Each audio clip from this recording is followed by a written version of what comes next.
Welcome to homecoming week, ladies and gentlemen. There is nothing, I repeat, nothing Nick Saban would love more than to have the entire Bryant-Denny Stadium filled to capacity as the Crimson Tide will host the Missouri Tigers this weekend, 6 o'clock p.m. Central Time, as ESPN will have the call. In all homecoming events, you've got the homecoming court, the homecoming parade, the bonfire, the step shows, all the fun stuff.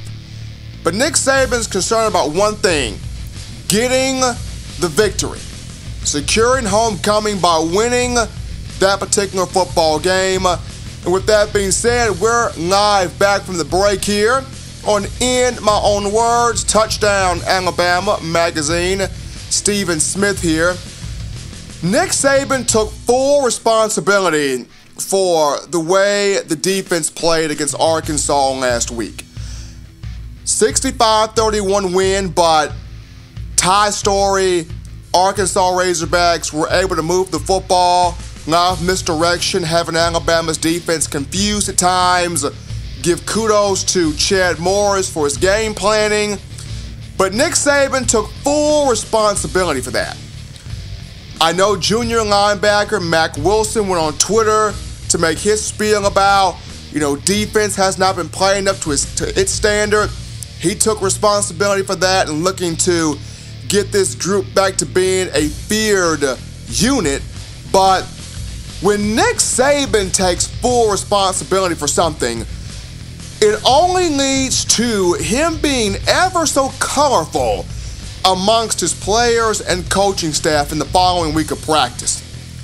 When Nick Saban takes full responsibility for something, prepare for much language, prepare for much being ripped into, just prepare for all heck breaking loose. And that was definitely the case this week in practice, especially on Tuesday, as Saban and the coaching staff, they ripped into veterans, they ripped in the walk-ons, they ripped in the second-string guys, they even ripped into the guys walking across the street.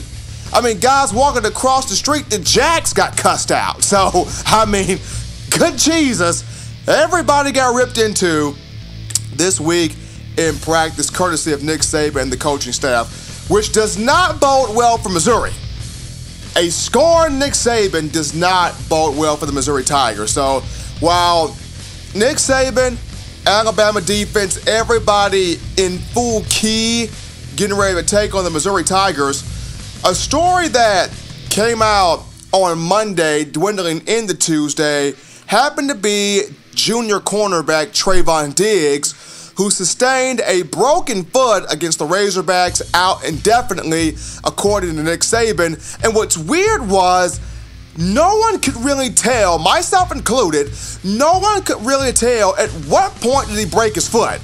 Because the ESPN cameras were not manned, they did not get their foot soldiers out there, it did not rain, no rough weather came to the area, in fact the sun was shining.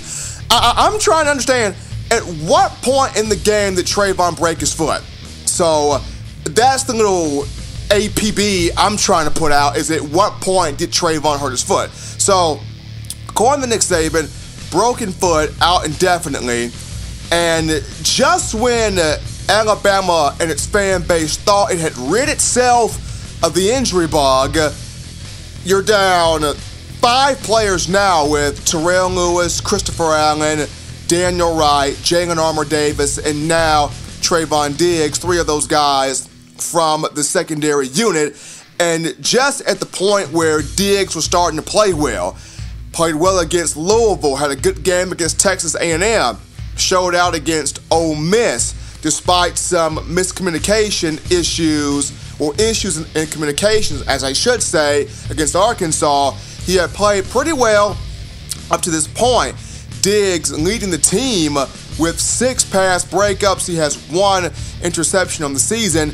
And Saban has talked about having the leadership, having the maturity, having those guys that have a lot of experience step forward. And with Diggs going down, The Tide has 3 options at that left corner position. One option is the obvious choice.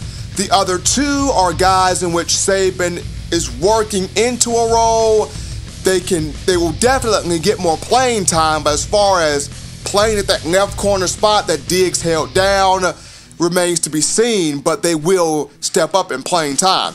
The one obvious guy is Savion Smith, the former junior college transfer. Started his career off at LSU, Louisiana State University, Southeastern Conference, transferred from LSU to Mississippi Gulf Coast Community College, and is now with the Crimson Tide. Young man's got some physicality at 6'1", 200 pounds. Is physical, can jam, quick to flip his hips. He's got all the tools that Coach Saban, secondary coach Carl Scott, and the players around the program. Smith has the tools to be a starter. He has the tools that his teammates love about him. The one thing with Smith is, at times he can get lackadaisical. At times he can get lazy in his work ethic, lazy in his technique, lazy in his form, lazy in his coverage. And Nick Saban has mentioned a lot of times in press conferences that when Savion Smith plays with perfect technique, when he's sound, when he's mature and disciplined in what he is doing, he is a solid player. He is an exceptional player. It's when that laziness creeps in that the coaching staff starts to have concerns about him, because that's when he can get beat, when he can get burned, when guys fly by him, and he just quits. So for Savion Smith this week, he can't afford to get lazy. Now you got to buckle up because Diggs is out. It's your time. Everybody is expecting you to emerge. Smith so far this season, 14 total tackles through 6 games, does have a pass breakup and 1 interception that was returned for a 38-yard touchdown earlier in the season. He's got the size, he's got the physicality, he's got the tools. For Savion Smith, discipline is key. Being strong in your technique, being sound in your technique is key for him this week and moving on throughout the rest of the season. This week in practice, he has been lining up opposite Patrick Surtain, the second freshman corner, at that left cornerback spot. So number 1, the obvious choice, Savion Smith. Number 2 option for Alabama, Josh Jobe, the freshman out of Miami, Florida, who played high school at Connecticut, or in Connecticut, excuse me. Jobe, unanimously a 4-star prospect according to just about every major recruiting site. He stands at 6'1", 191 pounds, a bunch of potential, a boatload of potential. And he came in a 2018 class that brought in Eddie Smith, Jalen Armour-Davis, Patrick Surtain II, though Jalen Armour-Davis out for the rest of the season due to a freak injury in pregame warm-ups prior to Alabama taking on Arkansas State. But with Jobe, the Crimson Tide, they're trying to work him into a role. Whether that role is at corner, whether it's at nickel or at dime. Once again, he's 6'1", 191 pounds, excuse me. He's got long arms. He's got tremendous wingspan. Long arms, strong legs, good hips, can jam, does know how to find the football, strong ball skills, can take the angle away. In practice, he is seen third, or he's been seen third in position drills behind Diggs prior to the injury and Surtain. But the one thing from Jobe, Alabama trying to get him more so acclimated into learning the entire system. He's got potential, but trying to get him into learning the entire system. He's got 6 tackles this season. He will see more game action this week against Missouri and throughout the remainder of the year, but you're trying to work him into a prominent role. Alabama's got Jared Maiden as a safety / dime roll guy. You've got other players trying to figure out different roles, where do they fit best at within this defense, within this secondary, and that's the case with Joe. We'll see action, we'll see playing time, just trying to work him in. And the number 3 guy here for me, and I'll put an asterisk by this guy's name just due to is he physically ready and mentally ready to handle everything that Alabama is going to throw at him? Because let's be honest, the Nick Saban defense is a complex defense. It's complex to where even the new coaches in with Pete Golding, Tosh Lapointe that's been promoted to defensive coordinator, and Carl Scott here, as DB coach, even those guys are having a hard time.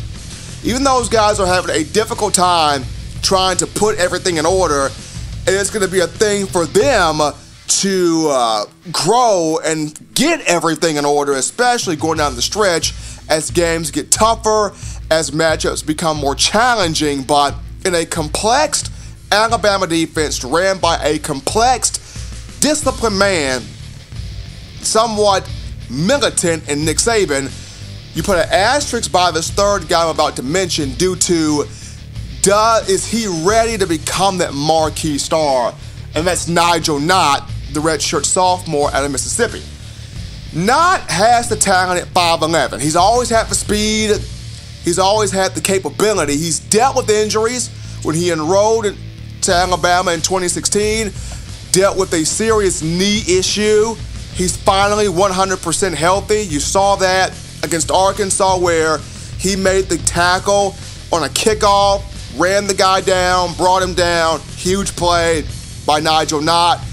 He's added weight to his frame. He possesses big play tendencies.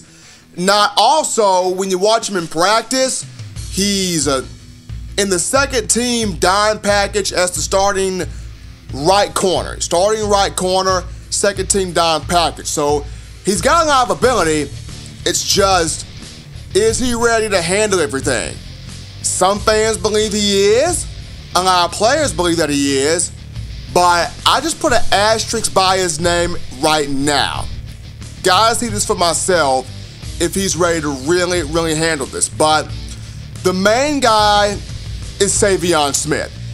It's his moment. Here's a guy that started off at right corner in spring ball, summer workouts, fall camp, and according to a lot of the local media personnel, that right corner spot he was at was pegged to be the safe spot because everybody thought Trevon Diggs was going to struggle again and Surtain was going to take his spot at left corner. That was not the case. Diggs came up.